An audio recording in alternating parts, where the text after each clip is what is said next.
Hello students, welcome to the Ganit tutorials. मित्रांनो, आपण 7वीचा महत्त्वाचा चॅप्टर चालू केला होता. त्या चॅप्टरचं नाव आहे पेरिमीटर अँड एरिया. आत्तापर्यंत मित्रांनो आपण practice set 44 as well as we have completed practice set 45. So now today we are going to discuss about the one interesting topic that is known as area of right angle triangle. Before that, I have to told you that if you haven't watched my lectures, please go to the playlist section and watch my all lectures. So start to our today's lecture. मित्रांनो, आता जी concept पाहायची आपल्याला, त्या कन्सेप्टचं नाव आहे area of right angle triangle.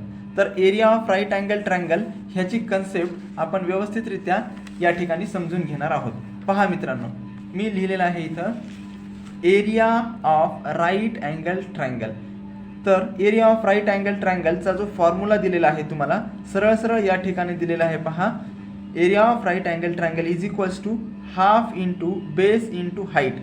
आपण हा फॉर्म्युला कशा प्रकारे आला हा अगोदर सिद्ध करणार आहोत. त्याच्यानंतर आपण या फॉर्म्युल्यावर बेस आधारित जे काही आपल्याला प्रॉब्लेम्स विचारले आहेत ते आपण सर्व सोडवणार आहोत. पहा मित्रांनो, तुम्हाला याच्या अगोदरच्या लेक्चरमध्ये व्हिडिओमध्ये मी भरपूर वेळेस सांगितलं होतं रेक्टँगलचा एरिया किती असतो सांगा बरं. अरे वा, अगदी तुम्हाला सर्वांना येतं. Area of rectangle is equals to असतो लेंथ इंटू ब्रेड्थ. आता लेंथ इंटू ब्रेड्थ हा रेक्टँगलचा एरिया लिहिला मी. त्याचबरोबर या ठिकाणी जर तुम्हाला आकृती दिसायला असेल मित्रांनो, ही एक आकृती काढलेली आहे मी. This is the one type of figure of rectangle. रेक्टँगलची ही मी जी फिगर काढली, तर या रेक्टँगलमध्ये तुम्हाला इथं लेंथ दिसत आहे आणि इथं ब्रेड्थ दिसत आहे. तर लेंथ आणि ब्रेड्थ लिहिल्याच्या नंतर जर मी पुन्हा लिहिण्याचा प्रयत्न केला area of rectangle is equals to, आता पहा इथं काय लिहिलं, काळजीपूर्वक पहा. अगोदरचा रेक्टँगलचा एरिया काय होता, लेंथ इंटू ब्रेड्थ. आता पहा वेगळ्या पद्धतीने कसा लिहू शकतो मी. हा एक प्रकारचा रेक्टँगल काढलेला आहे. जर मी या रेक्टँगलला बरोबर याची डायगोनल जोडून घेतली, तर मित्रांनो ही डायगोनल जोडून घेतल्याच्या नंतर या ठिकाणी मला दोन ट्रायंगल्स भेटतील का? ऑब्विसली भेटतील. ह्या पहा, हा जो खालचा ट्रायंगल आहे तो मी इथे घेण्याचा प्रयत्न केलेला आहे. म्हणजे या ठिकाणी तुम्हाला दोन ट्रायंगल्स भेटले. म्हणून area of rectangle is equals to काय लिहू शकतो मी, 2 into area of right angle triangle. म्हणजे दोन भेटले ना एरिया. हा एक एरिया भेटला ट्रायंगलचा आणि हा दुसरा, म्हणून दोन एरिया ऑफ ट्रायंगल लिहिलेला आहे. आता तुम्ही वरच लिहिलं होतं पहा की area of rectangle is equals to length into breadth असतो. म्हणून हे तुम्ही अगोदर सिद्ध केलेलं आहे इथं. म्हणून याच्या जागी मी काय लिहिलं, फक्त लेंथ इंटू ब्रेड्थ. हे ॲज इट इज ठेवलं, 2 into area of right angle triangle. आता पहा मित्रांनो, हे जे 2 आहे इंटूमध्ये आहे म्हणजे मल्टिप्लिकेशनमध्ये आहे. मी इकडच्या साईडला आणेल तर तो काय होईल, डिवाइडमध्ये जाईल. Length into breadth upon 2 is equals to area of right angle triangle as it is ठेवला. आता मी याला थोडंसं एका वेगळ्या पद्धतीने लिहिलं. पहा काय लिहिले, 1/2 म्हणजे 2ला काय लिहिलं, थोडंसं समोर लिहिले. 2 डिवाइडमध्येच आहेत पण 1/2 into length into breadth is equals to area of right angle triangle. मित्रांनो, जर तुम्ही काळजीपूर्वक पाहितलं इथे काय आलंय, हाफ ॲज इट इज ठेवलं मी जसं तसं. लेंथ या ट्रायंगलचा जर विचार केला, हा ट्रायंगल दुसरा तिसरा काही नसून या रेक्टँगलमधून काय घेतलं आहे मी, याला उचललंय आणि बाहेर घेतलेलं आहे या ठिकाणी. आता हा जो ट्रायंगल आहे ना, या ट्रायंगलचा जर तुम्ही स्पेसिफिक विचार केला तर ह्या ट्रायंगलमध्ये ही जी यल आहे हा बेस आहे. बेस नेहमी कधीही खालीच असतो. पहा, तुम्ही कधी डीजे वगैरे ऐकला असेल तर डीजेचा बेस कुठं असतो, वर नसतो, खालीच असतो. मग ट्रायंगलचा बेस सुद्धा खालीच असेल. म्हणून ह्या एलच्या ऐवजी काय लिहू शकतो मी, ट्रायंगलचा बेस. आणि ही जी ब्रेड्थ लिहिली ही काय आहे पहा बरं, ट्रायंगलची हाईट आहे, अशी सरळ उभी टाकलेली आहे. म्हणून ह्या बीच्या जागी काय लिहू शकतो मी, हाईट. म्हणून area of triangle is equals to काय होईल, half into base into height. अशा प्रकारे हा आपण कशाचा फॉर्म्युला पाहितला, एरिया ऑफ ट्रायंगलचा फॉर्म्युला पाहितलेला आहे. आत्तापर्यंत आपण कोणकोणते फॉर्म्युले पाहितले त्याच्यावर एकदा क्विक रिव्हिजन पाहूत मित्रांनो. पेरिमीटर ऑफ स्क्वेअर जो की झालेला आहे आपला 4 इंटू साईड असतो, हे तुम्ही पाहितलंय. त्याच्यानंतर पेरिमीटर ऑफ रेक्टँगल काय असतो, 2 इंटू लेंथ प्लस ब्रेड्थ. त्याच्यानंतर area of square is equals to side square. Area of rectangle is equals to length into breadth. आणि आत्ता आपण पाहितलेला जो फॉर्म्युला होता area of triangle is equals to half into base into height. या सर्व फॉर्म्युल्याची जर तुम्हाला योग्य प्रकारे अंडरस्टँडिंग असेल तरच आपण नंतरचा प्रॅक्टिस सोडू शकतो.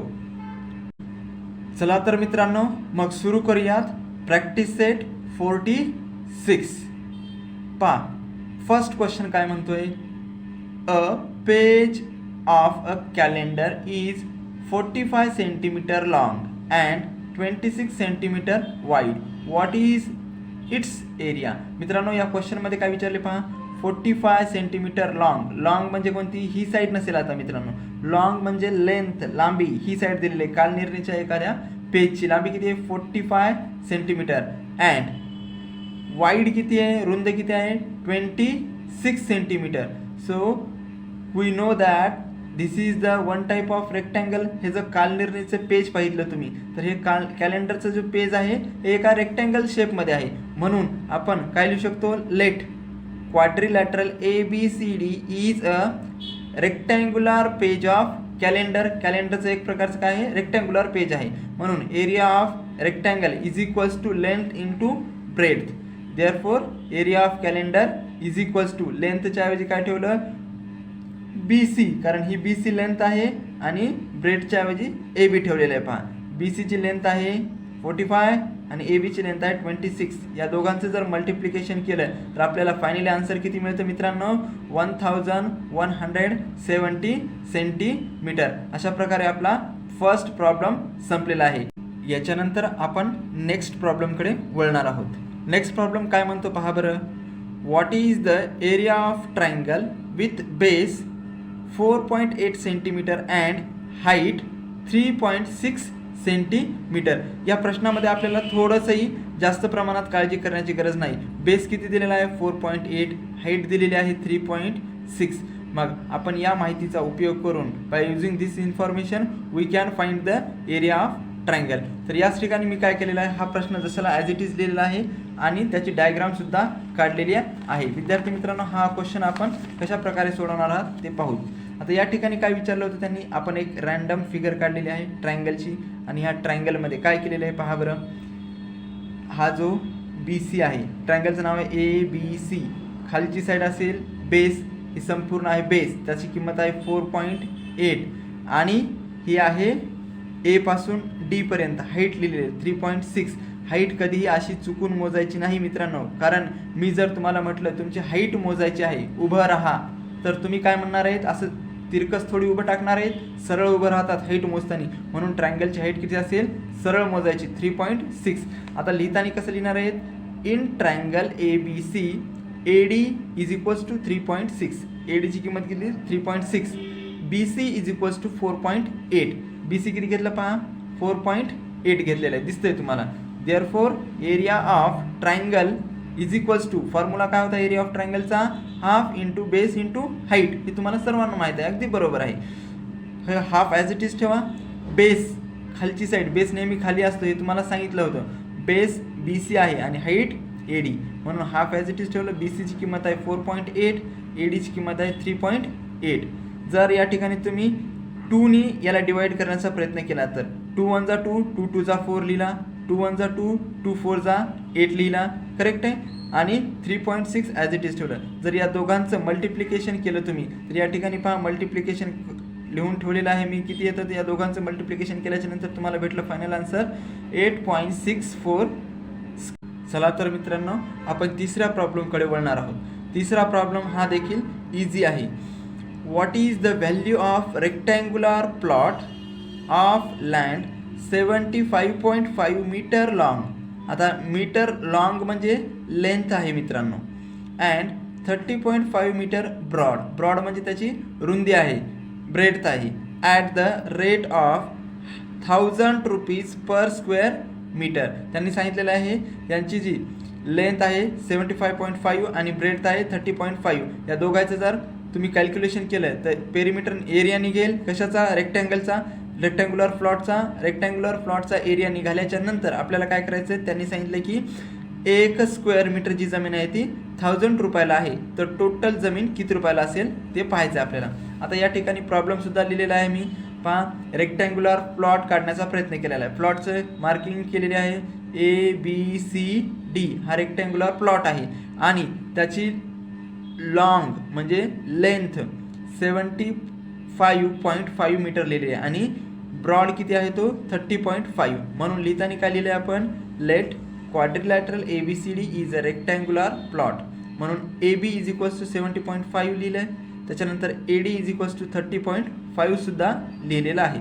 मित्रांनो, याच्यानंतर तुम्ही जर पाहितलं, तुम्हाला एरिया ऑफ रेक्टँगल माहिती आहे बरोबर, लेंथ इंटू ब्रेडथ असतो. म्हणून लेंथच्या ऐवजी काय लिहिलं मी, AB, आणि ब्रेडच्या ऐवजी लिहिलं AD.